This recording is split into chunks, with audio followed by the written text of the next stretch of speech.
गुरुस्तोत्रम् अखण्डमण्डलाकारं व्याप्तं येन चराचरं तत्पदं दर्शितं येन तस्मै श्रीगुरवे नमः।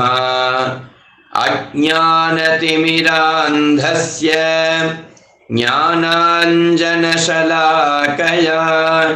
चक्षुरुन्मीलितं येन तस्मै श्रीगुरवे नमः। गुरुब्रह्मा गुरुर्विष्णु गुरुर्देवो महेश्वरः गुरुः साक्षात् परं ब्रह्म तस्मै श्रीगुरवे नमः। स्थावरं जङ्गमं व्याप्तं यत्किञ्चित् सचराचरं तत्पदं दर्शितं येन तस्मै श्रीगुरवे नमः। चिन्मयं व्यापितं सर्वं त्रैलोक्यं सचराचरं तत्पदं दर्शितं येन तस्मै श्रीगुरवे नमः। सर्वश्रुतिशिरोरत्न विराजितपदाम्बुजः वेदान्ताम्बुजसूर्याय तस्मै श्रीगुरवे नमः।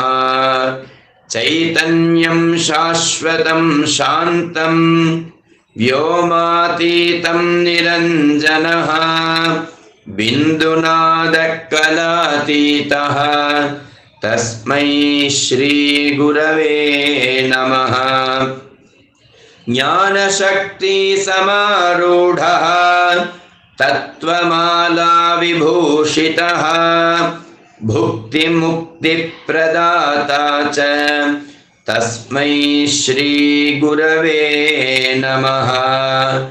अनेकजन्मसम्प्राप्त कर्मबन्धविदाहिने आत्मज्ञानप्रदानेन तस्मै श्रीगुरवे नमः। शोषणं भवसिन्धोश्च ज्ञापनं सारसम्पदः गुरोर्पादोदकं सम्यक् तस्मै श्रीगुरवे नमः।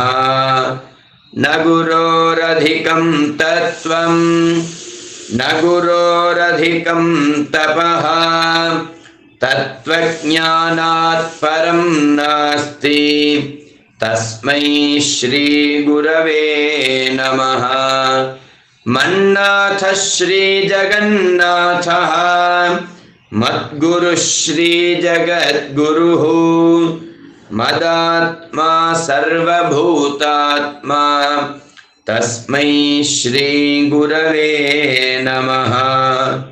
गुरुरादिरनादिश्च गुरुः परमदैवतं गुरोः परतरं नास्ति तस्मै श्रीगुरवे नमः। ध्यानमूलं गुरोर्मूर्तिः पूजामूलं गुरोर्पदं मन्त्रमूलं गुरोर्वाक्यं मोक्षमूलं गुरोर्कृपा मोक्षमूलं गुरोर्कृपा मोक्षमूलं गुरोर्कृपा। ॐ शान्ति शान्ति शान्ति।